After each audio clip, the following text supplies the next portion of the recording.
Plot the ordered pair 6 and -4 to the coordinate plane. This is the coordinate plane, and the horizontal line here is called the x-axis, and the vertical line here is called the y-axis. And by plotting the ordered pair 6 and -4, the first term is called the x-coordinate, and the second term is called the y-coordinate.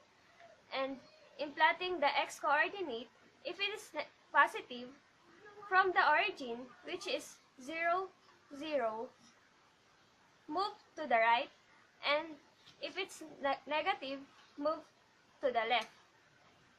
And in y-coordinate, from the origin, if it is positive, move upward, and if it's negative, move downward. Since 6 is positive, from the origin, let's move 6 steps to the right. 1, 2, 3, 4, 5, 6. And the second term here is -4. Let's move the 4 steps downward.